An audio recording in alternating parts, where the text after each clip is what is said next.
Horror कहानियाँ थी। गाना। आज 20 सालों बाद रमेश अपनी दुल्हन नैना के साथ अपने गांव के अपने पुराने घर आता है। सभी लोग बहुत खुश थे। रूपा भी अपनी बहू का स्वागत करने में लगी थी। पर ये क्या, रूपा जैसे ही अपनी बहू की आरती उतारने जाती है, अचानक से तेज हवाएं चलने लगती है। घर की लाइट चली जाती है और आरती का थाल का दीपक बुझ जाता है। माँ, ये सब क्या हो रहा है? अचानक से ये मौसम कैसे बदल गया? अरे बेटा, ये गांव है। गांव में अक्सर ऐसा ही होता है। किसी भी वक्त मौसम बदल जाता है और कभी भी लाइट चली जाती है। दीपाली बेटा, किचन से मोमबत्तियां तो ले आ। रूपा के कहने पर दीपाली किचन में मोमबत्ती लेने जाती है। लाइट ना होने की वजह से घर में काफी अंधेरा था, इसलिए दीपाली अपने फोन का टॉर्च ऑन करती है और टॉर्च ऑन करते ही उसे महसूस होता है जैसे कोई उसके सामने से गुजरा हो। मुझे ऐसा क्यों महसूस हुआ कि मैंने अभी यहाँ किसी को देखा? क्या सच में यहाँ कोई था या ये सिर्फ मेरा वहम था? अरे दीपाली बेटा, मिले कि नहीं मोमबत्ती? हाँ माँ, बस अभी लाती हूँ। दीपाली सारी बातों को भूलकर मोमबत्ती जलाती है और जैसे ही मोमबत्ती लेकर वापस बाहर जाने के लिए पीछे मुड़ती है तो उसके सामने एक 10 साल की छोटी बच्ची खड़ी होती है। उस बच्ची की एक झलक देखते ही दीपाली डर जाती है और जोर जोर से चिल्लाने लगती है। तभी अचानक से लाइट आ जाती है। दीपाली की आवाज सुनकर शंकर और छोटा भाई पवन उसके पास पहुंचते हैं। क्या हुआ दीपावली बेटा? पापा, मैंने किसी को देखा। दीदी यहाँ पर कोई नहीं है। अंधेरे में वहम हुआ होगा आपको। अब चलो, दरवाजे पर भैया भाभी कब से खड़े हैं। दीपाली भी इसे अपना एक वहम समझकर सबके साथ बाहर चली जाती है, जहां वो लोग अपनी भाभी का स्वागत करते हैं। नैना अपने पैरों से कलश को गिराकर थाल में पैर रखती है और घर के अंदर जाती है। सब घर के अंदर चले जाते हैं। भाभी, मैं आपकी ननद नहीं, आपकी छोटी बहन और फ्रेंड की तरह हूँ। इसलिए कभी भी आपको ये लगे कि भैया आपको सता रहे हैं तो आप उनकी शिकायत मुझसे कर देना। भाभी भैया की शिकायत करे या ना करे, पर मुझसे और माँ से तेरी शिकायत जरूर करेगी। सभी आपस में बैठकर हंसी मजाक कर रहे थे। नैना भी घूंघट किए अपने बिस्तर पर बैठी थी।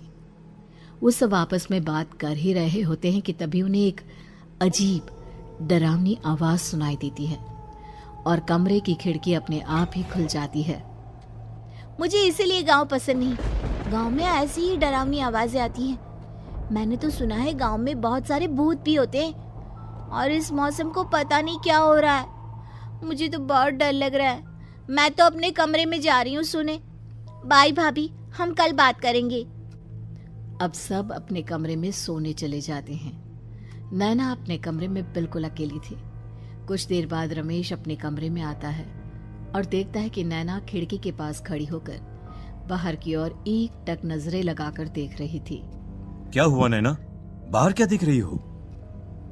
मैं बाहर का मौसम देख रही हूँ रमेश जी। इस मौसम को देखकर ऐसा लग रहा है जैसे आज कोई अपना बदला लेने के लिए आया है। तुम क्या बोल रही हो? मेरी कुछ समझ में नहीं आ रहा। और वैसे भी रात काफी हो चुकी है, अब हमें भी सो जाना चाहिए। चलो। इतना बोलकर रमेश सोने के लिए बिस्तर पर लेट जाता है, पर नैना अब भी खिड़की के पास ही खड़ी होती है। रमेश के सो जाने के बाद नैना अपनी सास के कमरे में जाती है और अपनी सास के पास बैठकर रोने लगती है, जिसे सुन सास की नींद खुल जाती है। बहू, अरे क्या हुआ बहू? तू इतनी रात को यहाँ मेरे कमरे में बैठकर रो क्यों रही है? मम्मी जी, आपने मुझे क्यों नहीं अपनाया? आपको पता है, आपकी वजह से मुझे और मेरे परिवार वालों को गांव वालों के कितने ताने सुनने पड़े। तू मेरी बहू नहीं है? कौन है तू? मम्मी जी, मैं आप ही की बहू हूँ। आपने मुझे अब भी नहीं पहचाना? इतना बोलते ही नैना की आंखें लाल हो जाती हैं। वो जोर जोर से हंसने लगती है। मौसम का रुख बदल जाता है। कमरे की खिड़कियां और दरवाजे अपने आप ही खुलने और बंद होने लगते हैं। देखते ही देखते नैना हवा में उड़ने लगती है और वो अपनी आंखों के इशारे से अपनी सांस को भी हवा में लटका देती है। तेरी वजह से मुझे और मेरे घर वालों को ताने सुनने पड़े। तूने जो पाप किया है, तुझे उस पाप की सजा मिलेगी और अब तेरी इस गलती की सजा तेरा पूरा परिवार भुगतेगा।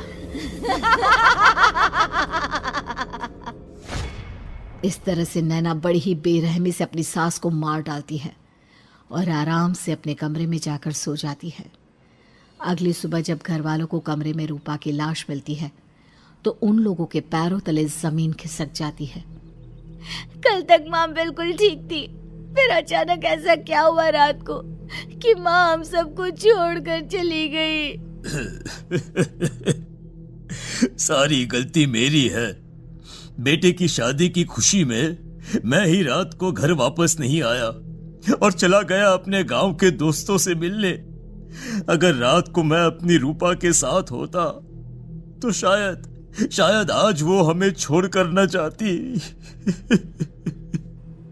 घर में शोक का माहौल पसर गया था, पर नैना को इस बात से कोई फर्क नहीं पड़ रहा था और ये बात कहीं ना कहीं पवन को भी समझ में आ रही थी। अब ऐसे ही कुछ दिन बीतते हैं और 1 महीने के अंदर ही अंदर शंकर की भी मौत हो जाती है। पहले माँ छोड़कर चली गई और अब पिताजी। क्या हो गया है हमारे घर को? पता नहीं किसकी नजर लग गई है। भैया ये घर सही नहीं है। हम जब से इस घर में आए हैं कुछ न कुछ बुरा ही हो रहा है। हमें यहाँ से वापस शहर चले जाना चाहिए। जहाँ रमेश, दीपाली और पवन का रो रो कर बुरा हाल था, वहीं नैना अपने कमरे में बैठी आराम से मेकअप कर रही थी। दीदी मुझे तुमसे कुछ बात करनी है। मुझे लगता है कि इन सब के पीछे भाभी का हाथ है। पवन तू ये सब क्या कह रहा है? तू होश में तो है ना? अगर भैया भाभी ने तेरी ये बकवास बात सुन ली तो उनके दिल पर क्या गुजरेगी? तू भाभी पर इतना बड़ा इल्जाम कैसे लगा सकता है? दीदी आप खुद ही देख लो ना। हम जब से इस घर में आए हैं सब कुछ बदल गया है। शादी से पहले नैना भाभी ऐसी बिल्कुल नहीं थी, पर अब वो किसी से बात नहीं करती। ज्यादातर अकेले अपने कमरे में ही रहती है और कभी उनसे बात करो भी तो न जाने कैसी अजीबोगरीब तरह की बातें करने लगती हैं। तू पागल हो गया है। आप समझती क्यों नहीं है दीदी? देखो ना, हमारे घर में मौत का सिलसिला शुरू हो गया है, पर भाभी को कोई फर्क नहीं पड़ रहा।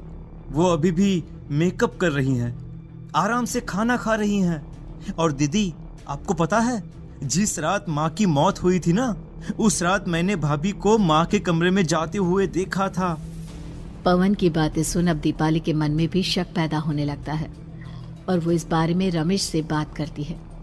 रात को सब साथ में बैठकर खाना खा रहे थे, तभी कौन हो तुम और तुम ये सब क्यों कर रही हो? क्यों सबकी जान ले रही हो? रमेश जी, ये आप क्या कह रहे हैं? मैं भला मम्मी जी पापा जी की जान क्यों लूंगी? मैंने कब कहा कि तुमने माँ पापा की जान ली? नैना, तुम तो मेरी पत्नी हो, तुम थोड़ी किसी को मारोगी। नैना, तुम नैना ही हो ना? रमेश की ये बात सुनते ही नैना खाना छोड़कर गुस्से में सबको देखने लगती है। नैना की गुस्से भरी आंख को देखकर तीनों भाई बहन डर जाते हैं। तभी नैना जोर जोर से हंसने लगती है।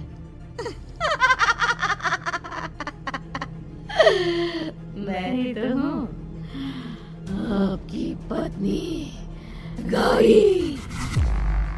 गौरी का नाम सुनते ही रमेश के होश उड़ जाते हैं। आखिर कौन है ये गौरी? क्या है इस घर और घर वालों का राज?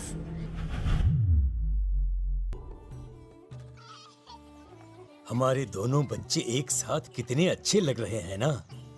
हाँ, कितने अच्छे दोस्त हैं दोनों।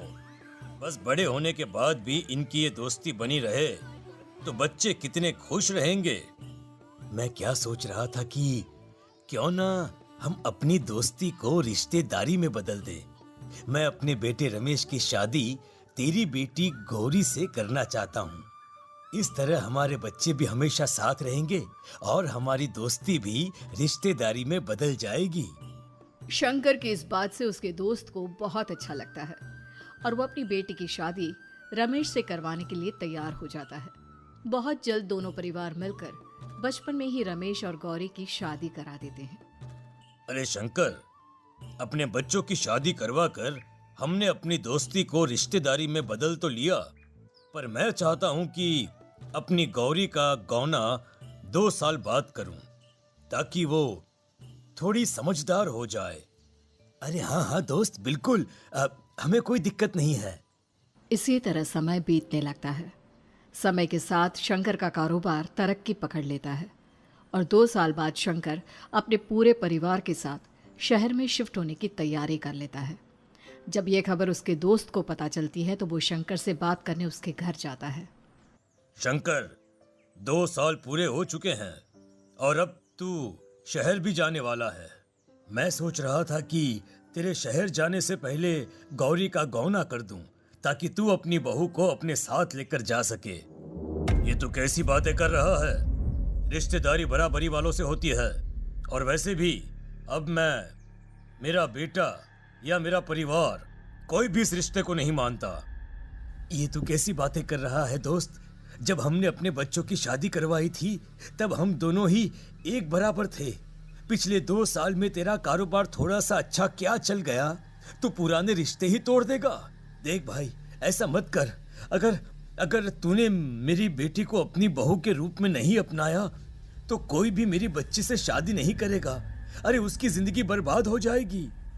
यार देख, वैसे भी बाल विवाह तो कानून मान्यता नहीं देता, फिर मैं कैसे दे दूं? तू अपनी बेटी के बड़े होने पर उसकी शादी किसी दूसरे लड़के से करवा देना। वैसे भी तब तक ना उसे और ना ही गांव वालों को ये बात याद रहेगी। मेरे बेटे को बख्श दे मेरे भाई। इस तरह से शंकर अपने दोस्त के परिवार और गौरी को गांव वालों के ताने सुनने और जिल्लत से भरी जिंदगी जीने के लिए छोड़ अपने परिवार वालों के साथ शहर चला जाता है। अरे इनकी गोरी में ही कोई दोष होगा, तभी तो लड़के वालों ने इनकी बेटी को अपनी बहू के रूप में नहीं अपनाया और उसको यहाँ छोड़कर शहर चले गए। अब कौन थामेगा ऐसी लड़की का हाथ? अरे पता नहीं कैसा आदमी है जो गांव वालों के इतने ताने सुनकर भी सर उठाकर गांव में चल रहा है। अरे अगर मेरी बेटी के साथ ऐसा हुआ होता ना तो मैं तो शर्म के मारे मर ही जाता। हाँ, दिन रात लोगों की नजरों में अपने लिए ग्रहण देख और सबके ताने सुन सुन अब गौरी के पिता हिम्मत हारने लगते हैं और एक रात गौरी के माता पिता खुदकुशी कर लेते हैं। ये सदमा गौरी भी सहन नहीं कर पाती और उसकी भी मृत्यु हो जाती है। तुम्हारे परिवार की वजह से हम लोगों ने अपनी इज्जत और जान गंवाई। इसका बदला तो तुम्हें चुकाना पड़ेगा, वो भी अपनी जान देकर। हंसते हुए अब नैना हवा में उड़ने लगती है। नैना अब पूरी तरह से बदल चुकी थी।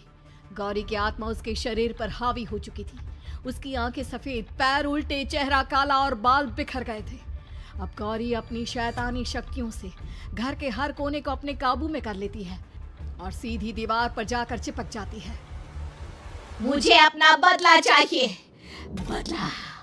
बदला लूंगी मैं तुम सबको खत्म कर दूंगी। गौरी इतनी तेज चिल्ला रही होती है कि उसकी आवाज से घर के सारे कांच टूट जाते हैं। सामान इधर उधर गिरने लगता है और ये सब देखकर तीनों भाई बहन के होश उड़ जाते हैं। बचाओ, भागो भागो। उन तीनों को अपनी जान बचाने के लिए यहाँ से वहां भागता देख गौरी जोर जोर से हंसने लगती है। तभी दीपाली घर से बाहर निकलने लगती है, जिसे देख गौरी गुस्से में अपनी शक्तियों से तुरंत घर का दरवाजा बंद कर दीपाली को हवा में उड़ा देती है। बाहर भागी थी, मुझसे बचकर भागना चाहती है? कोई नहीं बचेगा, आज तुम सब मरने वाले हो।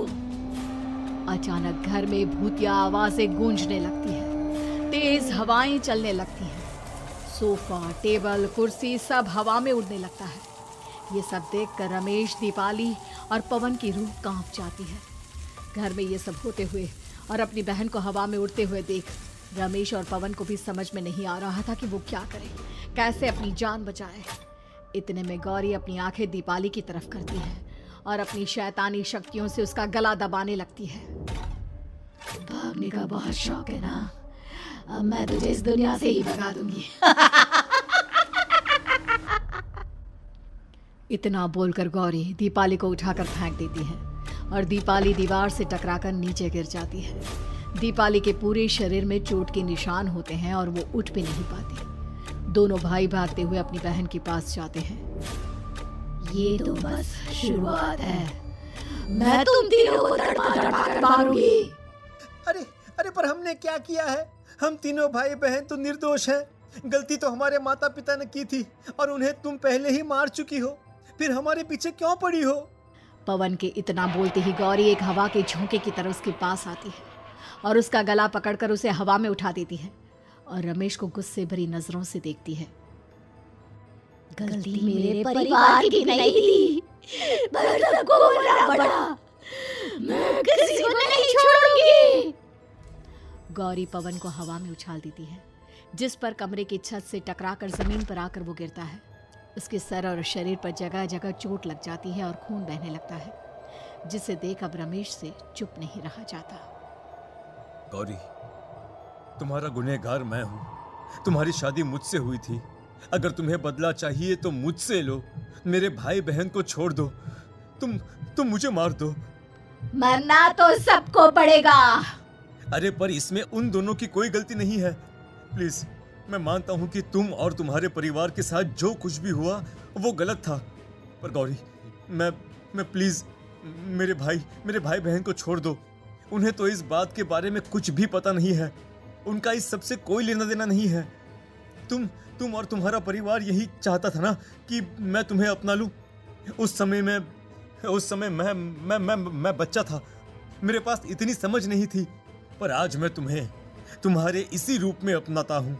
मेरे साथ जो करना है कर लो, बस मेरे भाई बहन की जान बख्श दो उनकी जान। रमेश की ये बात सुनकर गौरी का गुस्सा थोड़ा शांत होता है। ठीक है, मैं तुम्हारे भाई बहन को नहीं मारूंगी, पर तुम्हें मरना होगा और तुम्हारी आत्मा को मेरे साथ शादी करनी होगी। मुझे मंजूर है। अब रमेश गौरी के साथ छत पर जाता है और छत से नीचे को जाता है।